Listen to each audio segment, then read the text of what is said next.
স্বয়ং ভগবান বিষ্ণুরও হৃদয় কেঁপে উঠেছিল। একদিন এক ভক্ত তাকে একটি ইট ছুঁড়ে দিয়ে বলেছিল, এই ইটের ওপর দাঁড়ান, আমি একটু পরে আসছি। এবং আজও ভগবান সেই ইটের উপরই দাঁড়িয়ে আছেন সহস্র বছর ধরে। এটাই পুণ্যভূমি পাণ্ডরপুরের ভিট্ঠল দেবতার কাহিনী। সেই ভক্তের নাম ছিল পুণ্ডলিক। কিন্তু পুণ্ডলিক প্রথমে মানুষের মতো ছিলেন না, আচরণে ছিলেন নিষ্ঠুর। তিনি নিজের বৃদ্ধ মা বাবাকে ঘৃণা করতেন। স্ত্রীর প্ররোচনায় তাদের দিয়ে ঘরের কাজ করাতেন, যেন তারা চাকর। বলতেন, বুড়ো হয়ে গেছ, বসে বসে শুধু খাও। একদিন স্ত্রীকে নিয়ে তিনি তীর্থযাত্রায় বেরোলেন। সঙ্গে নিলেন মা বাবাকেও, তবে সেবার জন্য নয়, বোঝা বহন করানোর জন্য। রাতে জঙ্গলে বিশ্রামের জন্য তারা থামলেন। পুণ্ডলিক আর তার স্ত্রী গরম কম্বলে আরামে ঘুমিয়ে পড়ল, কিন্তু মা বাবাকে বাইরে ঠান্ডায় ফেলে রাখা হল। রাতের মাঝামাঝি পুণ্ডলিকের ঘুম ভেঙে গেল।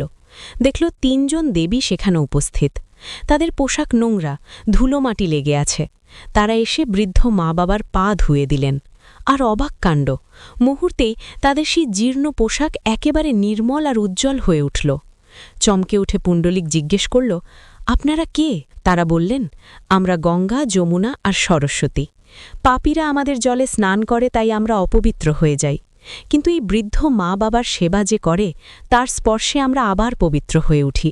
সেই মুহূর্তেই পুণ্ডলিকের হৃদয় পাল্টে গেল। সে তীর্থযাত্রা ছেড়ে সম্পূর্ণভাবে মা বাবার সেবায় নিজেকে নিবেদন করল। নিজে না খেয়ে তাদের খাওয়ালো, নিজে জেগে থেকে তাদের ঘুম পাড়ালো। এইভাবেই বহু বছর কেটে গেল। তার ভক্তির কথা স্বর্গলোক পর্যন্ত পৌঁছে গেল। তখন নিজেই ভগবান বিষ্ণু তার কাছে এলেন এবং বললেন, পুণ্ডলিক, আমি তোমার কাছে এসেছি। কিন্তু তখন পুণ্ডলিক মা বাবার পা টিপে দিচ্ছিল। তিনি পেছন ফিরে না তাকিয়ে একটি ইট ছুঁড়ে দিয়ে বললেন, প্রভু, এই ইটের উপর দাঁড়ান, সেবা শেষ করে আমি নিজেই আসছি। ভগবান স্নিগ্ধ হাসি নিয়ে কোমরে হাত দিয়ে সেই ইটের উপর দাঁড়িয়ে রইলেন। পরে যখন মা বাবা ইহলোক ছেড়ে স্বর্গে গমন করলেন, তখন পুণ্ডলিক ভগবানের কাছে এলো। ভগবান বললেন, তুমি সর্বশ্রেষ্ঠ ভক্তি প্রদর্শন করেছ। মা বাবার সেবা আমার উপাসনার থেকেও বড়। তাই আমি এখানেই দাঁড়িয়ে থাকব, যেন পৃথিবী চিরকাল মনে রাখে। আজকের পাণ্ডরপুরের ভিট্ঠল মন্দিরই সেই স্থান। সেখানে ভগবানের মূর্তি এখনও ওই ইটের উপর দাঁড়িয়ে আছে, কোমরে হাত রেখে, করুণা ও স্মৃতির প্রতীক হয়ে। ভগবান বিষ্ণুকে মন থেকে যারা ভালোবাসেন, কমেন্টে লিখুন, জয় শ্রী বিষ্ণু।